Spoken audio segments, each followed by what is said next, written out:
Is Larry Ellison the new Jeffrey Epstein? Well, that's hard to say, folks, but what I can tell you is that Larry and his son David Ellison seem to be actively involved in an Israeli and Mossad operation to buy up the United States media. Now, I know that sounds crazy, but here are some of the facts. Larry Ellison and his son already control CBS News, Paramount Pictures, MTV, Nickelodeon, Comedy Central, Showtime, and Paramount. The Ellison family is currently finalizing a deal that would give them control of CNN, HBO, Warner Brothers, and Discovery Networks. Now, surprisingly, Larry Ellison is willing to risk $40 billion of his own fortune to personally back the finances of the deal. The combined value of the media empire after the deal would be over $80 billion, and it would make the Ellison family the most powerful media family in America. Now, it has already been widely reported that the Ellison family has strong ties to Donald Trump and has been by his side the whole time he has been in office through all the crazy things he has done.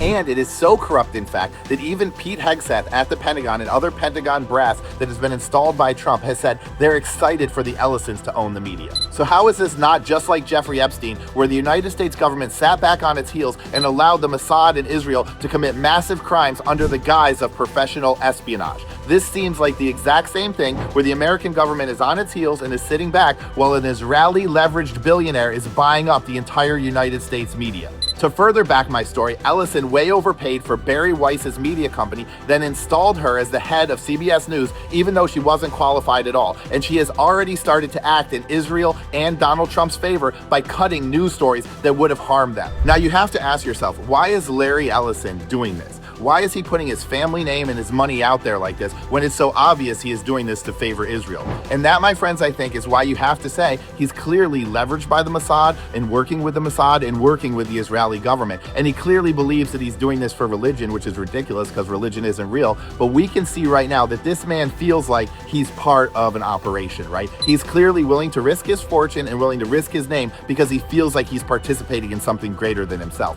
And I think that clearly shows that this man is working with the Mossad, he's working with the Israeli government, and he's trying to buy up the United States media to favor a foreign adversary. Or, in this case, a foreign ally, depending on how you look at Israel. Now, here's the kicker, folks. Larry Ellison is not even a registered agent of Israel. He's not even a registered lobbyist. And what he's doing is the most massive lobbying attempt in history for a foreign government. So in the end, you guys, I think it's time for the United States government, the FBI, the CIA, everything, to really look at the Ellison family, to look at these deals, to see where this money is coming from, to look at Israel and see why they're backing this deal. You've already seen Bibi Netanyahu on the news saying the most important thing for Israel's future is controlling the media, and they already have Ellisons on the board at TikTok, right? So you can see what's happening here. The Trump government is standing by as the Israelis use the Ellisons to buy up the United States media. I mean, that's what's happening here, folks. It's clear as day, and I would argue that the Ellisons should probably be in prison because what they're doing is one of the most obvious and egregious espionage operations to attack Americans, to attack our news, and to favor Israel that's ever been done in United States history.